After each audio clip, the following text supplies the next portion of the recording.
जय हिंद साथियों, आज के इस क्लास में आप सभी का बहुत बहुत स्वागत है। तो साथियों, बिहार पुलिस चालक सिपाही नई भर्ती 2025 के लिए आज हमारा प्रैक्टिस सेट नंबर 19 चलेगा। साथियों, बहुत ही शानदार प्रैक्टिस सेट है, इसलिए आप लोग पूरा प्रैक्टिस सेट को लगाइए। और साथियों, बिहार पुलिस ड्राइवर के बैच में आपका सब्जेक्ट वाइज क्लास भी स्टार्ट हो चुका है, जिसमें कल आपका हिस्ट्री का पहला क्लास हुआ था। उसका पीडीएफ भी आंसर के साथ इसी बैच में अपलोड कर दिया गया है। और जिनको भी ये बैच ज्वाइन करना है, ये हमारा व्हाट्सअप नंबर है, इस पर मैसेज करके बता सकते हैं। बाकी बैच में क्या क्या मिलेगा सब कुछ यहाँ पर लिखा हुआ दिया गया है। तो चलिए इसी के साथ आज के सेट को स्टार्ट करते हैं। तो चलिए आज का पहला क्वेश्चन देखिए, किस इंजन में स्पार्क प्लग नहीं होता है। चलिए क्वेश्चन नंबर 1 के लिए आप लोग आंसर बताइए। और साथियों, प्रत्येक स्टूडेंट को नीचे लाइव चैट में या फिर कमेंट बॉक्स में अपना अपना आंसर करना है। तो ये क्वेश्चन शायद हमने कल भी आपको बताया था, किस इंजन में स्पार्क प्लग नहीं होता है। तो याद रखिएगा, डीजल इंजन में इसमें स्पार्क प्लग नहीं होता है। स्पार्क प्लग किस में होता है? तो पेट्रोल इंजन में। यहाँ पर आंसर हमारा क्या होगा? बी वाला ऑप्शन, डीजल इंजन। दूसरा क्वेश्चन देखिए, इंजन की ओवरहॉलिंग का मतलब क्या है। चलिए बताइए क्वेश्चन नंबर 2 के लिए आंसर, इंजन की ओवरहॉलिंग का मतलब क्या है। तो यहाँ पर इसका सही जवाब हो जाएगा, इंजन की पूरी मरम्मत करना ही इंजन की ओवरहॉलिंग कहलाता है। आंसर यहाँ पर क्या होगा हमारा? बी वाला ऑप्शन। चलिए आगे देखते हैं। तीसरा देखिए, हिट एंड रन दुर्घटना में घायल व्यक्ति को कितनी राशि दी जाती है। और साथियों, जैसे ही ये क्लास खत्म हो जाएगा, इसका भी पूरा पीडीएफ आपको आंसर के साथ मिल जाएगा बैच में। बैच को किस प्रकार से ज्वाइन करना है ये आपको क्लास के लास्ट में भी बताया जाएगा।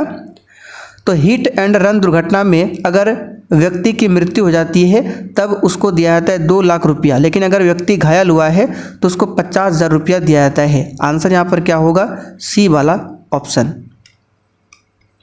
चलिए आगे देखते हैं। मोटर वाहन अधिनियम की धारा 177A किससे संबंधित है। चलिए क्वेश्चन 4 के लिए आंसर बताइए। क्लास का PDF, 1 liner, GK GS notes, question bank, कुछ भी चाहिए तो व्हाट्सएप नंबर पर मैसेज कीजिए।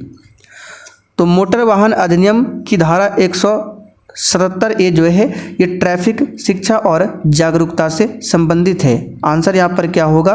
पहला वाला ऑप्शन। आगे देखिए, मोटर वाहन अधिनियम 1988 को किस वर्ष संशोधित किया गया। वेरी इंपॉर्टेंट क्वेश्चन है, स्टार मार्क कीजिए। पूरा प्रैक्टिस सेट को लगाइए। आगे अभी हम लोग जीके जीएस और करंट अफेयर्स के प्रश्नों को भी सॉल्व करेंगे। तो मोटर वाहन एक्ट 1988 को 2019 में संशोधित किया गया है। 2019 में आंसर क्या होगा? सी वाला ऑप्शन। चलिए आगे देखिए, गैस वेल्डिंग में प्रयुक्त गैस कौन सी है।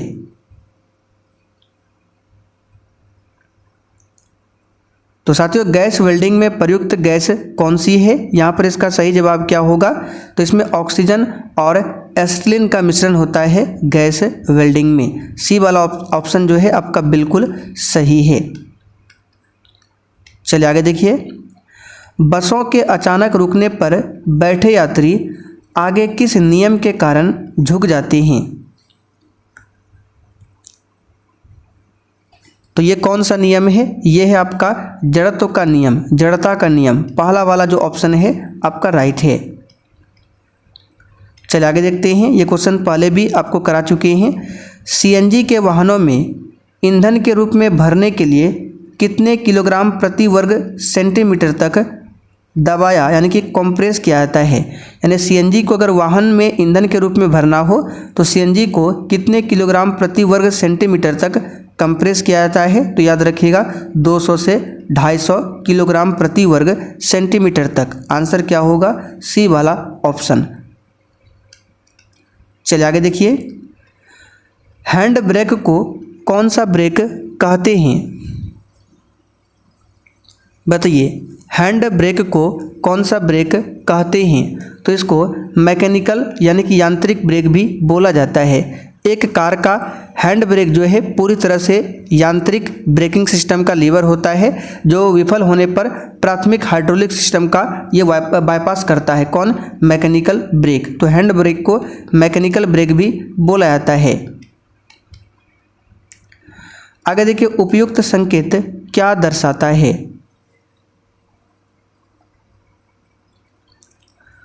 तो ये वाला संकेत दर्शाता है जो प्रतिबंध है वो समाप्त हो गया है, ये वाला निषेध आपको दर्शाएगा। ठीक है, तो ये सिंबल का मतलब क्या? प्रतिबंध समाप्त। आगे देखिए, उपयुक्त संकेत क्या दर्शाता है? बिल्कुल ऐसा ही क्वेश्चन आपको एग्जाम में देखने को मिलेगा। आप लोग डेली क्लास अटेंड कीजिए। ठीक है, क्लास का समय है शाम 7 बजे से। तो इस संकेत का मतलब क्या है? इसका मतलब है गाड़ी की जो स्पीड है यानी गति सीमा है 50 किलोमीटर प्रति घंटा होना चाहिए। बी वाला ऑप्शन आपका सही है। चलिए आगे देखिए, निम्नलिखित में से कौन सा बंदरगाह या टर्मिनल प्रशांत महासागर में स्थित नहीं है? और साथियों, बैच में आपका बहुत ही जल्द ज्योग्राफी, पॉलिटी, ठीक है, साइंस का भी क्लास स्टार्ट हो जाएगा। फिलहाल अभी हिस्ट्री का क्लास स्टार्ट हुआ है कल। तो कौन सा बंदरगाह या टर्मिनल प्रशांत महासागर में स्थित नहीं है? तो रियो डी जेनेरियो जो कि ब्राज़ील में है, ये बंदरगाह या फिर टर्मिनल जो है ये प्रशांत महासागर में नहीं है। तो ये कहाँ पर है? अटलांटिक महासागर में। कहाँ पर है? अटलांटिक महासागर में। आंसर हो जाएगा बी ऑप्शन। अच्छा, यहाँ से एक क्वेश्चन बनता है, किस महासागर का आकार अंग्रेजी के एस अक्षर के समान है? तो अटलांटिक महासागर का जो आकार है अंग्रेजी के एस अक्षर के समान है। आगे देखिए, मिड एयर रिफ्यूलिंग यानी कि हवा में ईंधन भराई के बिना एक बार में ब्रह्मोस से लैस सुखोई 30 की रेंज कितने किलोमीटर है? चलिए बताइए, क्वेश्चन नंबर 13 के लिए आंसर। यहाँ पर बोला गया है जो सुखोई 30 है इसमें ब्रह्मोस से लैस बिना हवा में तेल भरे ये कितना किलोमीटर तक जा सकता है, ये पूछा गया है। तो ब्रह्मोस से लैस सुखोई 30 की बात करें तो हवा में बिना ईंधन भरे 1500 किलोमीटर तक की दूरी ये तय कर सकता है। कितना?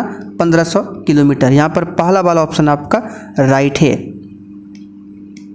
चलिए आगे देखते हैं, रानी की बाव या क्वींस स्टेप वेल डैश नदी के तट पर स्थित एक यूनेस्को विश्व धरोहर स्थल है।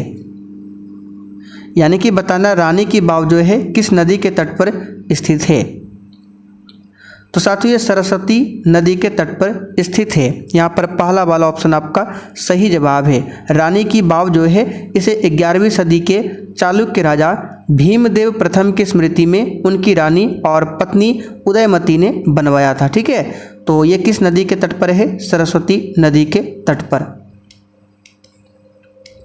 चंदेल राजवंश के किस राजा ने कंदरिया महादेव मंदिर का निर्माण करवाया था? देखिए, कंदरिया महादेव मंदिर जो है भगवान शिव को समर्पित है। इन्हें गुफा के महान देवता के रूप में भी जाना जाता है। ये कहाँ पर है? तो मध्य प्रदेश के खजुराहो में स्थित है कंदरिया महादेव का मंदिर। और चंदेल राजवंश के किस राजा ने बनवाया था?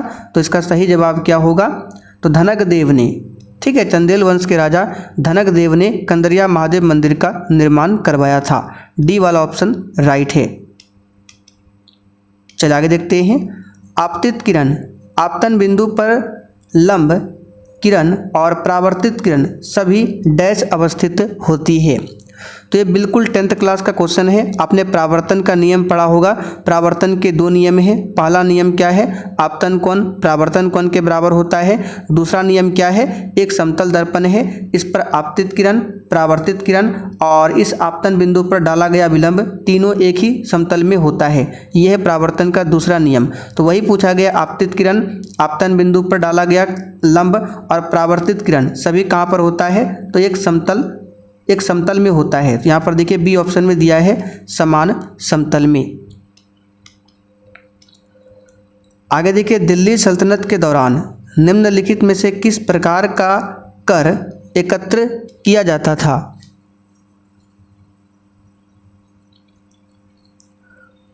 तो दिल्ली सल्तनत के दौरान किस प्रकार का कर एकत्र किया जाता था? तो खराज कर। याद रखिएगा, पूछा जाता है परीक्षा में, खराज कर।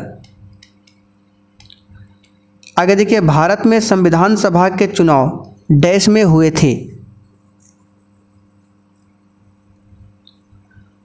तो भारत में संविधान सभा का चुनाव जो है ये जुलाई 1946 में हुआ था। डी वाला ऑप्शन यहाँ पर आपका सही जवाब है, जुलाई 1946 में। अच्छा, संविधान सभा के लिए पहली बैठक कब हुई थी?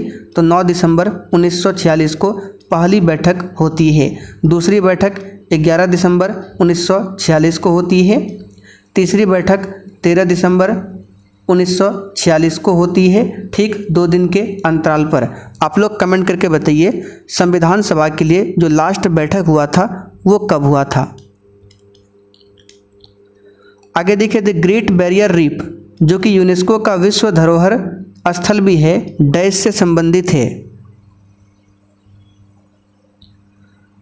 तो ये ऑस्ट्रेलिया से संबंधित है। डी वाला ऑप्शन यहाँ पर आपका राइट है। चलिए आगे बढ़ते, क्वेश्चन नंबर 20। भारत के संविधान के तहत अनुच्छेद डैश कहता है कि राष्ट्रपति के पास किसी दोषी व्यक्ति की सज़ा को कम करने या उसे माफ़ी देने की शक्ति होगी। देखिए, क्वेश्चन बहुत ही नॉर्मल है, लेकिन इसका लैंग्वेज थोड़ा सा बड़ा कर दिया गया है। क्वेश्चन का कहने का मतलब है राष्ट्रपति के पास जो क्षमादान की शक्ति है वो किस अनुच्छेद के तहत है। तो कई बार आपको बताए हैं अनुच्छेद 72 के तहत राष्ट्रपति के पास क्षमादान की शक्ति है। आंसर क्या होगा? C option. सर्प नौका दौड़ निम्नलिखित में से किस त्योहार की एक अनूठी विशेषता है?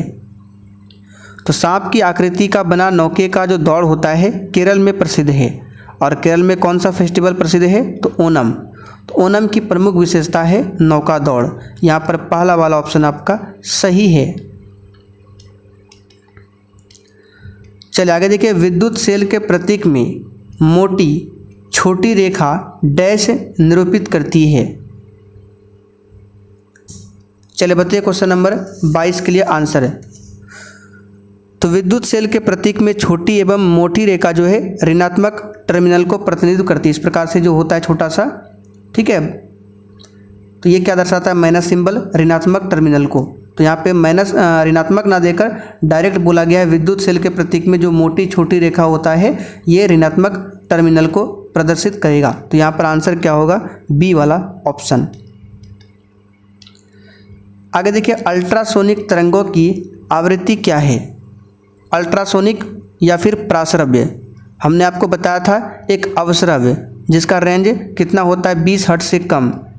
20 हर्ट्ज से कम के रेंज को अवश्रव्य बोला जाता है। इसको हम लोग नहीं सुन सकते हैं। 20 हर्ट्ज से 20 किलो हर्ट्ज तक, 20 किलो हर्ट्ज को 20,000 हर्ट्ज भी बोल सकते हैं। इसी रेंज के ध्वनि को हम लोग सुन सकते हैं और इसको बोला जाता है श्रव्य ध्वनि। फिर 20 किलो हर्ट्ज से जो ऊपर की ध्वनि है इसको बोला जाता है प्राश्रव्य यानी कि अल्ट्रासोनिक तरंग। इसको भी नहीं सुन सकते हैं। तो 20 किलो हर्ट्ज से अधिक की आवृत्ति को अल्ट्रासोनिक में रखा जाता है। चलिए आगे देखते हैं, किसकी अध्यक्षता वाले राष्ट्रीय किसान आयोग ने यह सुझाव दिया था कि कृषि फसलों के लिए न्यूनतम समर्थन मूल्य एमएसपी जो है उत्पादन की भारित औसत लागत से कम 50% अधिक होना चाहिए। तो किसकी अध्यक्षता वाले राष्ट्रीय किसान आयोग ने यह सुझाव दिया था? तो इसका सही जवाब हो जाएगा ऑप्शन पहला, एमएस स्वामीनाथन। ठीक है, एमएस स्वामीनाथन को भारत में हरित क्रांति का जनक माना जाता है। आगे देखिए, सुधीरमन कप निम्नलिखित में से किस खेल से संबंधित है?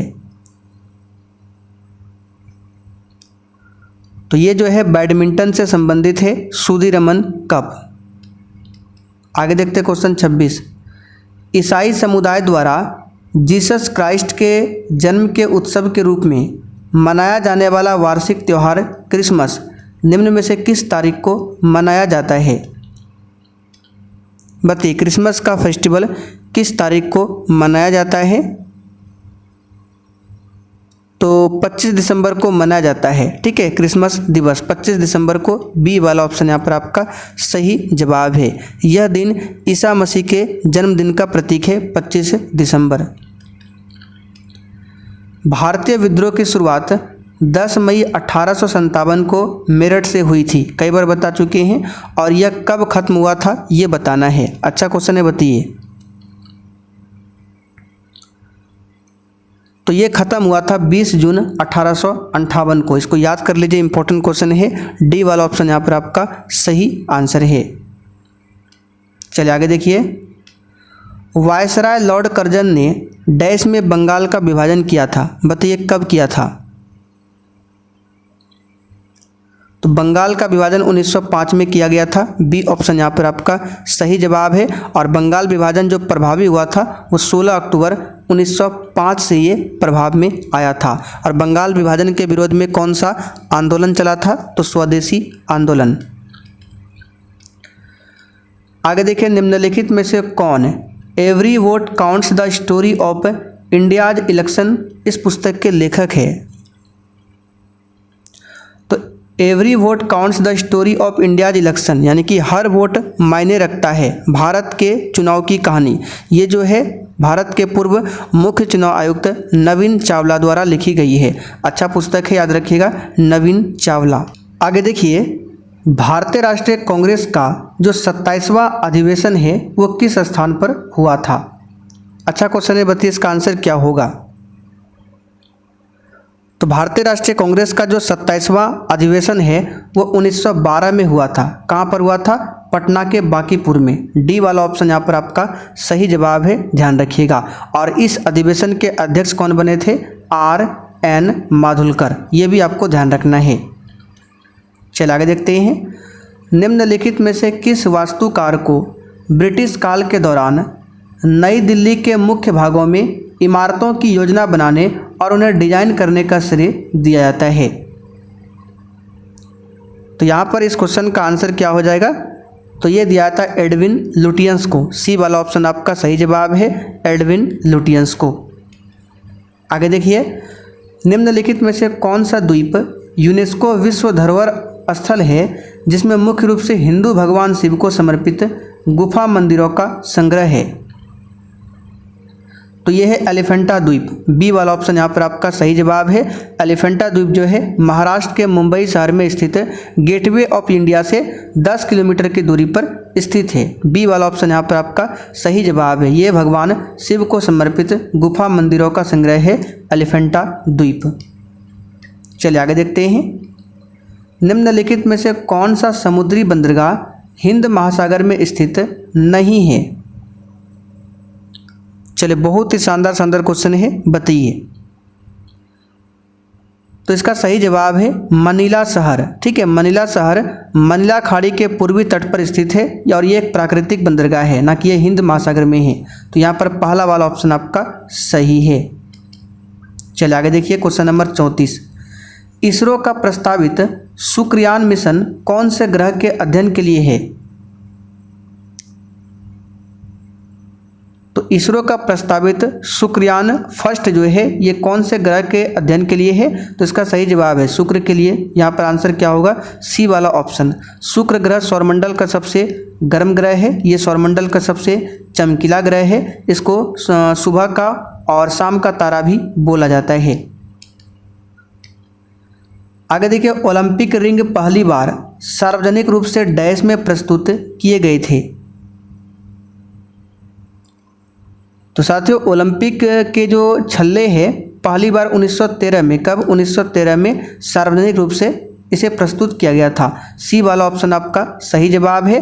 और जो ओलंपिक रिंग होता है ये कैसा होता है, एक सफ़ेद पृष्ठभूमि के केंद्र में 5 छल्ले होते हैं। कौन कौन सा रंग होता है 5 में, तो नीला, पीला, काला, हरा एवं लाल होता है ओलंपिक रिंग में। आपने देखा होगा या फिर आप लोग इंटरनेट पर सर्च करके भी देख सकते हैं। ओलंपिक रिंग का डिजाइन कौन कौन सा रंग होता है, नीला, पीला, काला, हरा एवं लाल। स्क्रब टाइफस रोग एक प्रकार के डैश के कारण होता है। देखिए, स्क्रब टाइफस जो है इसे बूश टाइफस के नाम से भी जाना जाता है, जो एक बीमारी है और ये किसके कारण होता है, बैक्टीरिया के कारण। बैक्टीरिया बोले तो जीवाणु, बैक्टीरिया को ही हिंदी में बोलते हैं जीवाणु। अकबर के दरबार में नवरत्नों में शामिल महेश दास निम्न में से किस नाम से लोकप्रिय थे। बिल्कुल एग्जाम के जैसा पेपर है, बताइए इसका आंसर। और अभी क्लास के लास्ट में बैच को किस प्रकार से ज्वाइन करना है आपको बताया जाएगा। तो बीरबल का नाम था महेश दास। ठीक है, बीरबल का जन्म कब हुआ था? तो 1528 में हुआ था बीरबल का जन्म। आगे देखिए, कौन सा देश 2024 में चाय का दूसरा सबसे बड़ा निर्यातक बन गया? तो 2024 में कौन सा बना है? तो इसका सही जवाब है भारत। श्रीलंका को पीछे छोड़कर दुनिया का दूसरा सबसे बड़ा चाय निर्यातक बन गया है। बी वाला ऑप्शन यहाँ पर राइट है। आगे देखिए, बिहार के प्रमुख समाचार पत्र बिहारी के संपादक कौन थे? तो इसका सही जवाब है, इसके संपादक थे बाबू माहेश्वर प्रसाद। डी ऑप्शन सही है। आगे देखिए, ओणम किस राज्य का प्रमुख त्योहार है? चलिए बताइए इस क्वेश्चन का आंसर क्या होगा। ओणम किस राज्य का प्रमुख त्योहार है? तो अभी हमने थोड़ी देर पहले बताया था नौका दौड़ के बारे में, जो कि केरल का प्रमुख फेस्टिवल है। पोंगल पूछे तो पोंगल तमिलनाडु का। पुरी में रथ यात्रा किसके सम्मान में निकाली जाती है? चलिए बताइए। तो भगवान जगन्नाथ के सम्मान में। सी वाला ऑप्शन सही है। आगे देखिए, रॉकेट किस सिद्धांत पर कार्य करता है? तो रॉकेट तो न्यूटन के तीसरे गति नियम पर काम करता है और ऑप्शन के अकॉर्डिंग संवेग संरक्षण के सिद्धांत पर। आगे देखिए, जूल निम्नलिखित डैश की इकाई है? तो कार्य और ऊर्जा दोनों का मात्रक होता है जूल। ठीक है, तो यहाँ पर देखिए ऊर्जा दिया हुआ है, पहला वाला ऑप्शन राइट है। तापमान का सही मात्रक क्या होता है? केल्विन। बल का न्यूटन। दबाव का क्या होता है? पास्कल। आगे देखिए, अश्वशक्ति किसका एकक है? तो ये शक्ति का एकक है और एक अश्वशक्ति यानी 1 HP में कितना वाट होता है? तो 746 वाट। प्रकाश का तरंग सिद्धांत किसने दिया था? तो साथियों, प्रकाश का तरंग सिद्धांत हाइगेंस के द्वारा दिया गया था और निर्वात में प्रकाश की चाल 3 × 10⁸ मीटर प्रति सेकंड तक होता है। चलिए आगे देखिए, गुब्बारों को उड़ाने के लिए काम में लाई जाने वाली गैस कौन सी है? तो ये होता है हीलियम। हाइड्रोजन नहीं भरा जाता क्योंकि ज्वलनशील है, तो हीलियम को भरा जाता है। ठीक है। निम्नलिखित जहरीला पदार्थ तंबाकू का मुख्य घटक क्या है? तो साथियों, तंबाकू में निकोटीन पाया जाता है। क्या पाया जाता है? निकोटीन। ठीक है। चलिए आगे देखते हैं, चाय तथा कॉफी का मुख्य क्रियाशील घटक क्या है? तो तंबाकू में निकोटीन पाया जाता है, चाय और कॉफ़ी में कैफीन पाया जाता है। अच्छा, कॉफ़ी उत्पादन में भारत का कौन सा राज्य आगे है? तो कर्नाटक। चलिए आगे देखते हैं, सबसे बड़ी ग्रंथि कौन सी है? जो बिल्कुल बच्चों वाला क्वेश्चन है, कई बार बता चुके हैं। यकृत ग्रंथि सबसे बड़ी ग्रंथि है। आखिरी क्वेश्चन, द्विनाम पद्धति के जनक कौन है? तो कैरोलस लिनियस को द्विनाम पद्धति का जनक माना जाता है। सी ऑप्शन राइट है। तो साथियों, सेट आपका कंप्लीट यहीं पर होता है। अब आप लोग कमेंट करके बताइए आपने कितने क्वेश्चन सही किए। और जिनको भी बिहार पुलिस ड्राइवर के लिए बैच ज्वाइन करना है, आइए आपको बता देते हैं किस प्रकार से बैच को ज्वाइन करना है। तो बैच को ज्वाइन करने के लिए ये वाला एप्लीकेशन प्ले स्टोर से डाउनलोड कीजिए। उसके बाद इस प्रकार से इंटरफेस शो होगा, ऑल कोर्स पर क्लिक कीजिए। ऊपर ही आपको मिल जाएगा बिहार पुलिस ड्राइवर का बैच। तो बाय नाउ करके इस बैच को परचेज कर सकते हैं। इसमें आपको क्या क्या मिलेगा? तो डेली प्रैक्टिस सेट का क्लास मिलेगा, सब्जेक्ट वाइज आपको क्लास मिल जाएगा फुल डिस्कशन के साथ में। दोनों क्लास का PDF आपको आंसर के साथ मिलेगा। क्वेश्चन बैंक आपको मिल जाएगा 1 लाइनर फॉर्म में। और बूस्टर जीके, अगर आपका जीके जीएस वीक है तो 1 लाइनर फॉर्म में आपको बूस्टर जीके भी मिलेगा। शॉर्ट नोट्स मिल जाएगा, स्पेशल बिहार जीके का नोट्स मिलेगा। और साथ में मोटर व्हीकल एक्ट, गाड़ियों के पार्ट्स के नाम, यातायात संकेत, इससे संबंधित थ्योरी PDF भी मिल जाएगा। तो ऑलरेडी बहुत सारे बच्चे इस बैच को ज्वाइन कर चुके हैं और अपनी तैयारी कर रहे हैं। तो आप पीछे मत रहिए, आज ही इस बैच को ज्वाइन करके अपनी तैयारी को स्टार्ट कीजिए। बाकी हमारा WhatsApp नंबर है, कोई भी समस्या हो तो इस पर मैसेज कीजिए।